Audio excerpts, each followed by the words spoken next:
And we thank you so much for joining us all the way from Baltimore. We're recording here. I got my entrepreneurship class here at Velma Jackson High School. We're recording this for our friends also at Ridgeland High School and Germantown High School and for our YouTube channel. And I have a lot of guests. Okay. And the hardest person to describe I have ever had. You just have your hand in so much up there. You're involved. You got the podcast. You got your mortgage stuff. You got your workout videos. I mean, it's just you're in so much stuff. You just have just an amazing backstory and an amazing hand in that community. So yeah.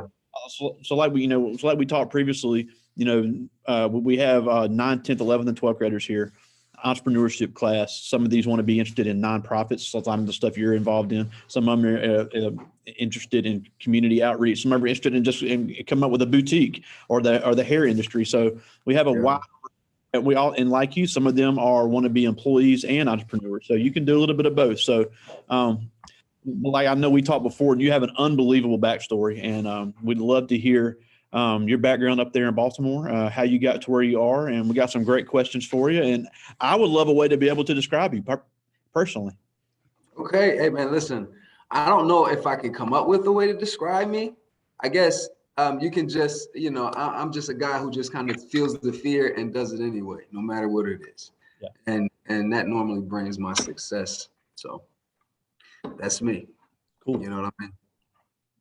But I'm excited to do this, man. I'm excited to speak to your students. I appreciate the opportunity to speak to your students and share my story. I'm pretty sure a lot of your students, will connect with what I had to go through in order to be where I am. And hopefully I'll be able to take some, untie some of the knots that may be in some of the students' heads, especially, surrounding the finances. So I'm excited. Awesome. Well, I'll let you take it away, and you can just, because I know you got a lot to tell, so I would love to hear how it all started and how you got there. Well, I'll say this. The way it started, I started in Baltimore City. I was born in East Baltimore, Northeast Baltimore. And my mom, my father died when I was 6. He was addicted to heroin, and he was also a drug addict. My mom was addicted to food. She had the addiction issue. I think most people have to understand that addiction is not necessarily the item or the subject or the object, but it's more so what's going on within us, the way we escape, the way we try not to deal with the feelings that come along with the healing process. Absolutely. So my mom still had it. She just had, she was addicted to food. And because of that, she had a stroke in her later years. And I also have it too, which is something that needs to be managed. But coming up in Baltimore City and moving around a bit to be able to try and find something that had been stable for me and my family was a bit of a struggle, and it caused some traumatic experiences for sure. I wasn't always what you see now, and I had to become this, which was hard to do. Becoming something you had never seen before was one of the hardest things I've ever had to do with my life. Wow. And I've been able to do so through my faith and through some of the support that I've had through other individuals that kind of come out of nowhere. In my faith, I believe in my Lord and Savior, Jesus Christ. And I believe that my faith kind of sent individuals into my life to have something to mirror, something so that I could see what I needed to become. I think it's hard to become anything if you don't know what it looks like. Absolutely. That's a great point. Yeah, and even though there was some individuals from afar, at least I could aspire, like, dang, I want to be that. How do I get there? Because where I am and where he is or where they are is two totally different things. So I know that there's another way of life. And that's what sparked my curiosity to explore some things that I had never experienced before.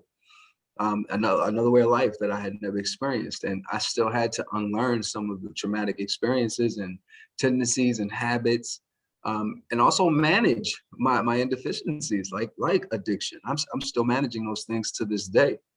And through time, I was able to make it through high school and with support.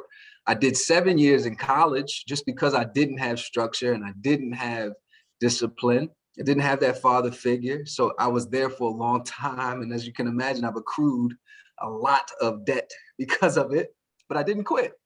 And I was able to graduated from Sojourner Douglas College. It's no longer, open, but I finally graduated, and I think that's where my process to becoming has started. I started off as a third key manager at DTLR, which is a male retail clothing store. And I progressed the way forward to assistant manager and manager, store manager. And then I come to a place where I had reached my cap, and it was time for me to explore more. So I left the TLR, failed in trying to become, trying to run my own personal training business, failed in trying to, develop my own day trading, business. But through those failures, I was able to learn a little bit more about myself, about what I did not have and what I did not incorporate. And then I ran into prime lending, which was a connection through my godfather, that, kind of sparked another level of growth in my life. I think that during that time, my expectation in those moments was, I'm getting ready to make all of this money. I'm a loan officer and everything like that. But it wasn't about the money. It was about the changing. I had to change. I had to become a loan officer. I had to learn how to study. I had to learn how to discipline myself to go through all of those guidelines to be able to help the folk that look like me and struggled with the things that I've struggled with, the barriers and all of that stuff, to breaking through limits that where I come from, people have adopted and believe that they can never get through. Those things were very traumatic for me to try and burst through. And it was a hard process to become a loan officer, but that becoming process kind of installed some characteristic traits in me that don't quit, developing my own systems and developing my own discipline and developing my own structure. And me being a father to 3 boys and being a husband to a wife, I was able to start coming back, and some of the things that I learned during those moments, I was able to teach to my sons that they were going through in their processes. It grew me so much trying to become a loan officer. And when I finally figured it out, I was met with another opportunity, which was becoming, outreach coordinator, director of community outreach at the bank. And I think that it was because of how hard I had to change that the position that I'm in now suits me so well. And on this, and as I become a loan officer, man, I'm learning about money. I'm learning about wealth. I'm learning about how to sustain what I had. I'm learning about how to be content. I'm learning all of these things, and that helped me develop, Dunston and Associates. I'm finally I had become successful on the market, day trading. And the patience that I learned in trying to become a loan officer worked for me on the market, and being able to hold and be content with certain trades that I had entered into that would turn out to be extremely profitable for me and my family. I was able to start Dunston and Associates. My wife was able to launch her brand through that business. 1896. Yeah, she paints and does all kinds of artwork and stuff like that she funnels through that business. Of course, we bring our returns through that business. But we also launched a nonprofit, True Kings nonprofit, where we are mentoring boys in Baltimore City, young men, molding their minds and getting them to understand the changes that they have to go through in order to become, right? Talking about some of the things that men never talk about, the anxiety that men don't know that they go through, right? Which is fear, which no man wants to admit. The apex, the highest level of fear that you ever experience, that's the anxiety that I'm talking about. Because if you're bursting through levels that no one in your sphere of influence have ever tried to burst through, you're in realms that you've never been in before. Yeah. So you're on a level 1 that is completely foreign to you, and you can get scared about your future. You can get worried about because you've never seen it. So you don't know now how your future is going to be, and you are very, very scared because the process has some things in it that you're not gonna, it's not a beeline to success. You're gonna fall a little bit, you're gonna fail, right? You're gonna fail 1,000,001 times, to believe it or not. Least. But I think that Yeah, I think that in my society where I am right now, my sphere of influence, I think we don't know how to fail, right? Failure is an interpretation of your efforts, but it's not to condemn your efforts, it's to strengthen your efforts, right? So Absolutely. whatever failure tells you about whatever you're trying to accomplish, instead of rejecting it because we feel like we don't have time to fail, accept it, embrace it, and listen and learn from what failure is trying to communicate to you, right? It becomes your friend at that point, man. You and failure get to talking to one another. You're not crazy. You're not crazy, but you're talking about your circumstances, your experiences. And if you use them correctly, you'll be able to do anything you want to do, you Yeah. know? Yeah, and I think especially in your case, it's no secret. Baltimore is one of the roughest cities in the country. I mean, there's no secret about that. So, Yeah. we're a rural community up here. I mean, I can only imagine. I joked with you before. We all watched The Wire, and we all know we saw the TV show, and I'm sure it's even worse than it's portrayed. So, I think it's a great example for somebody that grows up in that environment. Like you said, you cannot become things you've never seen, but for Right. you to become that and then be able to have such a big hand in Black home ownership and the financial security of the Black community, and then on top of that, having the mentorship of the young Black men and in the area is just amazing. Because Yes. I think that in itself is a testament to, you're right, having a lot of failures. Because I always say life doesn't come with a menu, and you got a lot of cards against you just being in Baltimore City. I mean, it's just an unbelievable circumstance. Yeah. Well, I'll tell you what, man. Listen, yes, I'm not gonna lie to you. It's difficult here.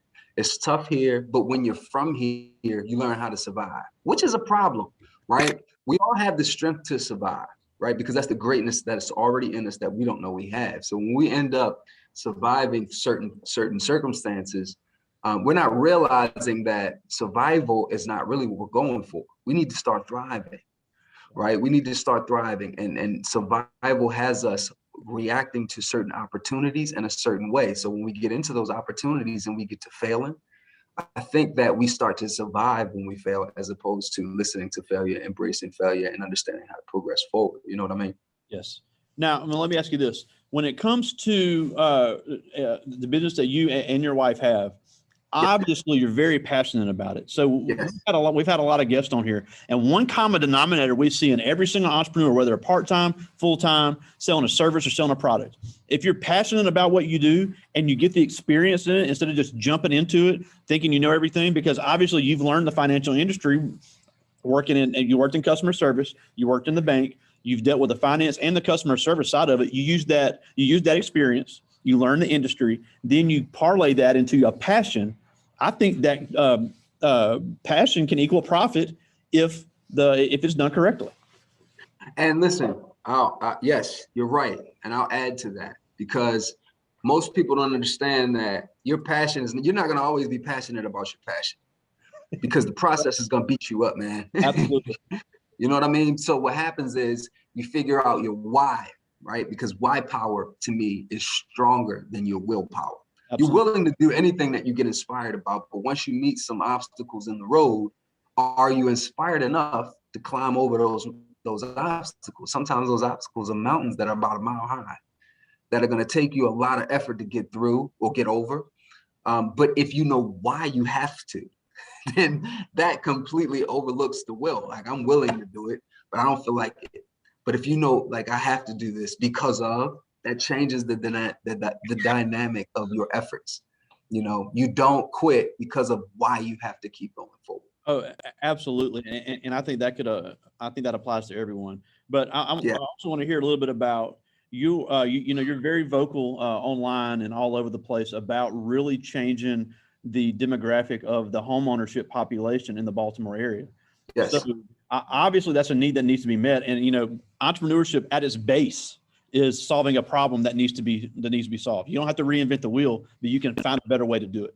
So Yes. how have you done that, and and what led you and your wife to get so involved in that cause and turn it into a business? Because we've been hurt in the past. We've been hurt. Our pain became our purpose. And because our family has been through everything that we've been through, and because everyone around us has been through what we've been through, you kind of determine to yourself, like, this is not it. We need to figure something else out. And that becomes your why. So, me and my wife, we tried our best to keep fighting as hard as we can, even though we don't know what a perfect marriage looks like. Even though we don't know how to develop a perfect business. We're willing to fail at it because we know why we have to keep struggling to figure something else out, because what we've been through, it just ain't it. It's just not it. We don't want to be there anymore. We don't want to suffer like we've suffered anymore. And we don't want the people around us to suffer like we suffer anymore. So what happens is we end up seeking our own healing. And once we figure some things out about our own healing, we want to rush back to tell everybody else that what we know now. Okay, listen, I know you're struggling in this manner. Let me tell you how to get over that. And that becomes why we do what we do. And the businesses that we run are fueled through the pain that we've been through, which ends up being solutions for other individuals. Yeah, and that's just, I mean, it seems like a simple equation, but it's a lot easier said than done. But it's just amazing how you do have that passion, and you turned your experience and your training into a purpose, which obviously turned into a profit and for a great cause as well. Now, one thing I do want to talk about as well, all these kids get mad at me because I had them speak in front of a class or here with 12 people, and they don't understand the importance of the communication skills, the sales skills, because you can have a great concept, you can have great experience, but if you can't communicate your purpose, if you can't communicate your why, even after you find it, it's very difficult to make any money, even if you're just an employee. So how important is it to learn those communication skills now in high school when you get to college or as a business owner and employee? It can be too late because it really separates the men from the boys, so to speak, when it comes to business. See, this is why mentorship is so important. This is why my nonprofit is so important, because we have to tell young boys how to feel. And what happens is they're going to start to figure some things out about their life that they're going to feel motivated organically about to get some other individuals to figure out how. So it's like, yes, you can take classes, you can go to Toastmasters, you can figure out how to try and publicly speak, but you're not understanding that your true power is going to be everything that you've ever been through. And it's going to be your motivation to go back and tell everyone that this is how we heal, right? It's just trying to get young men to understand what they're feeling in certain moments so that they don't quit. If I prepare you for a struggle and I give you the tools for that struggle and I tell you how to get over that struggle, it's going to be hard, but I've equipped you for the struggle. So once you meet the struggle, you're going to identify with that struggle differently. You're going to fight with that struggle and wrestle with that struggle a little differently. So the moment that you feel fear and failure, right, you're going to learn how to do it anyway. When you feel what you feel, you're going to learn how not to be, how not to be controlled about the emotions that you have, because you have to work through them, right? And there are going to be times where failure just keeps coming and you can't figure something out.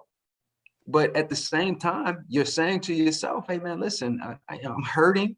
We've been hurting. I still have to keep going. And this is how I'm supposed to react to when I'm angry, right? These are certain things that I can do when I meet anger. I can withdraw a little bit. I can actually fight with the fear a little bit, the resistance that you feel. If I tell you that that's going to come and then it comes, okay, this is what he was talking about. I can still press forward. It's not anything that will trigger you at that point to react to the things that have happened that are similar to things that have happened in the past. I'm preparing you to win. And because you know how now, there's an avenue there, which is still thin because it's very, very difficult to heal. But preparing you for your healing and preparing you for everything that you're going to experience normally helps out with the communication part, because you just have an organic feeling to want and tell everyone that what you've just done. Absolutely. I mean, and you just feel, it's unbelievable, the passion behind your message we're already hearing here. But also, before I get to the students' questions, I do want to ask also about the importance of the multiple streams of income, because we hear we've had a lot of business owners here tell us, yeah, I'm an entrepreneur, but I still have a part-time job or a full-time job, or, I have multiple businesses, and I focus on them seasonally depending on the demand for it. So how important is that? You don't necessarily have to put all your eggs in one basket. So what's the importance of the multiple streams of income, especially if you have a family? First things first, when you come from where I come from, I'm gonna speak for myself personally. I had to learn how not to be afraid of responsibility, Yeah. right? Because responsibility brought pressure. Responsibility would trigger my anxieties and my fears. So I had to learn how to manage that first. Once I learned how to manage that, it was easy for me when things came, right? I'm like, oh, I can mentor this way because I just figured this out. And then I have the ability to understand finances, so I can actually do some courses on financial literacy, right? And then I'm able to learn another trade in the market because I'm not afraid of the responsibility. So now I can hold a little bit more on my shoulders. And when those things happen, you just start to try. I mean, you just start to figure out how to help the public or your sphere of influence in certain ways that are different, right? Which brings the residual income, right? Mentorship, nonprofits are birthing, writing books, right? I'm writing a book, and the book is straight from my pain, right? The book is titled How Black Men Love, comes out in June the 28th. And so your pain is just like, oh, I can help this way, I can help this way, and I can help this way. And if you know that the pressure is going to trigger your anxiety, this is how you act when that happens. And you know that it's going to be heavy, but the responsibility is being managed. It's because you've learned, you've developed some processes and you developed your discipline, and you're not afraid of your responsibility anymore. So you just start to organically figure out how you can help in this way and help in that way. And then that's when the multiple streams of income just come out of nowhere. Yeah, I mean, it really is all about finding a need, and if you have to learn, a skill, or you have to learn, a new, in some cases, a new software or something. Yeah. I think you're absolutely right. If you Yeah. identify the need, a person that's passionate about it can find a way not only to serve the community but to profitize it as well. But I do have some questions from the students I want to get to. This first one is Rodarius Williams. He's a junior, and he asked, "Do you ever plan on expanding your nonprofit outside of Baltimore?" I can't tell you that I have, but I'm probably certain that the things that we go through in Baltimore are similar to every urban city in America. And if we do, right, it's not that I'm reaching for it. I didn't even reach to be a loan officer. I didn't reach to write a book. All of these things birthed because of what I've went through. And these opportunities just came out of nowhere because people are intrigued to find out how you made it. And I'm certain that because as these things grow, because people are going through similar circumstances, just like I'm talking to you, people are going to be curious as to how you did what you did. How did you make it out of what you made it out of? How did you overcome the obstacles and barriers that you were faced with? And those things I'm going to feel motivated to talk about and tell you about. So yes, I could probably see the nonprofit growing past Baltimore. But it's not my intention. It just seems to happen because of the way that I choose to love. That's awesome. And when we get done, I got to send you the information. We had another guest from DC that has she has a math nonprofit where she focuses on math education and in the urban DC area. So I'll get you her information. She's doing some awesome stuff. And Felicia, please do, absolutely. I'll definitely get y'all hooked up. She was great too. This is Jarvis Owsley. He's a junior, and he's also very interested in starting his own nonprofit as far as educational type things. And that's the concept he started for this class is academic tutoring. But he asked, how do you continue to learn to stay on top of everything with all of your different roles? I think that if we embrace and allow, that's hard. It's hard to allow. It's hard to allow when you've done so many, when you've been through so much and you're not really certain, and you have, these uncertainties kind of bully you around and push you around a little bit. But I believe that as these things come and everything that you make it through, you get stronger, and you get your shoulders just broaden out of nowhere.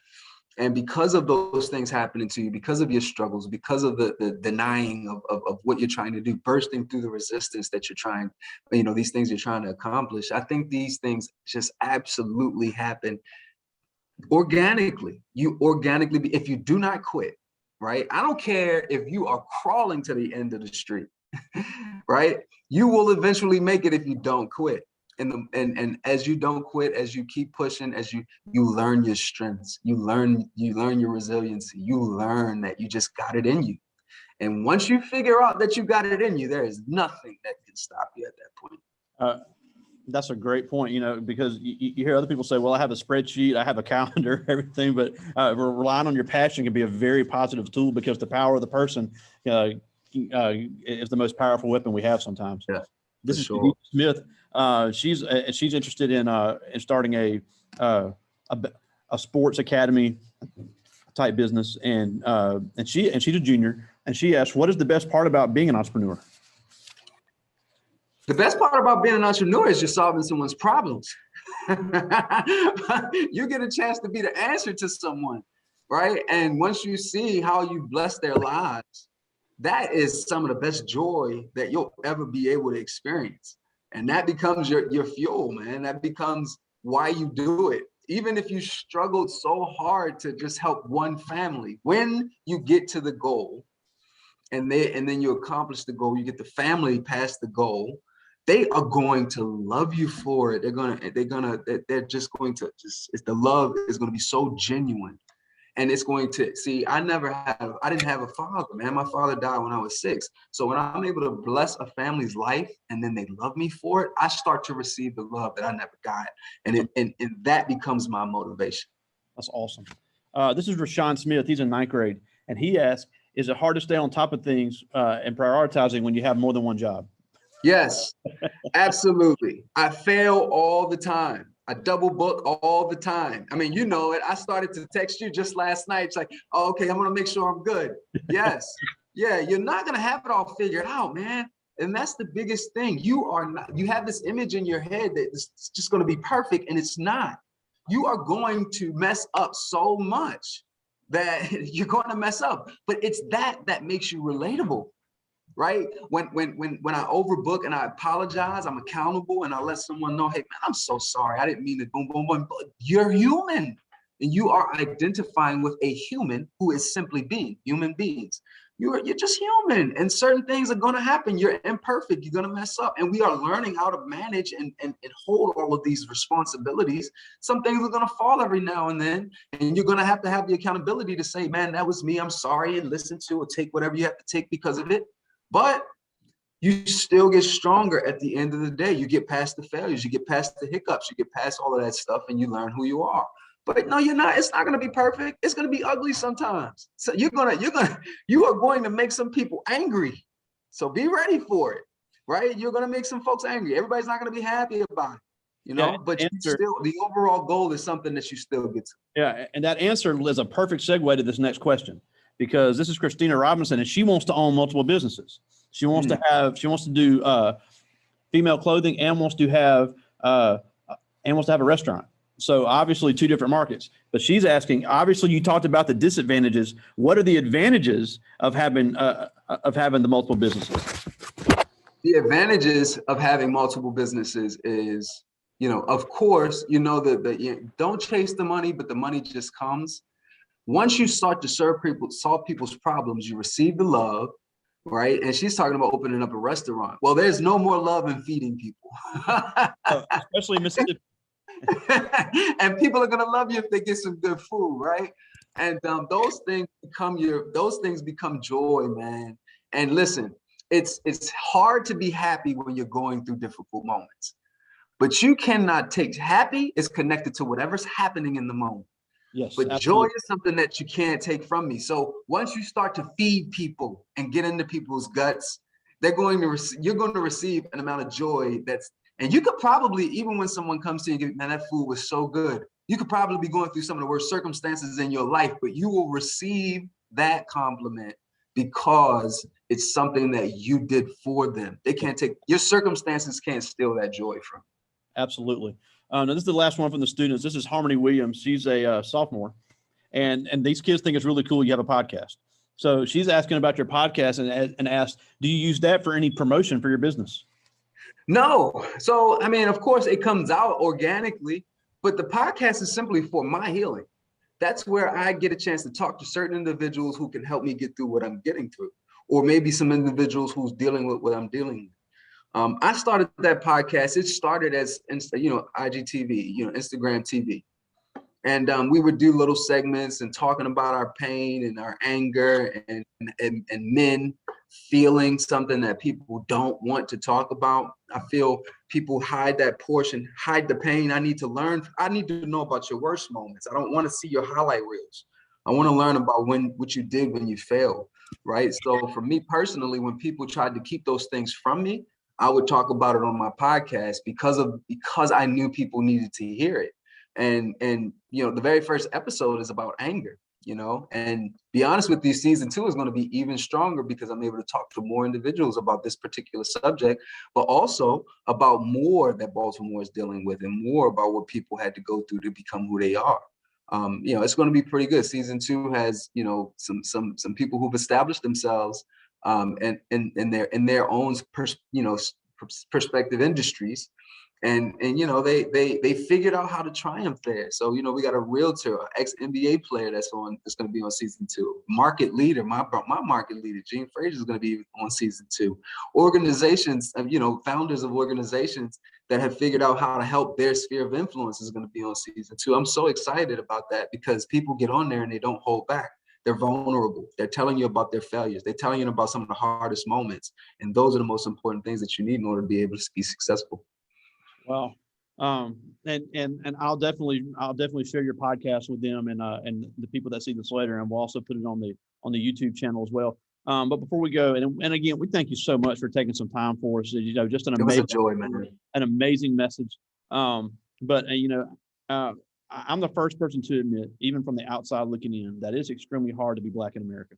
There's no argument for me. And being a Black business owner in an urban area that has well-known issues that the media lets everybody know all the time has got to be a challenge in itself.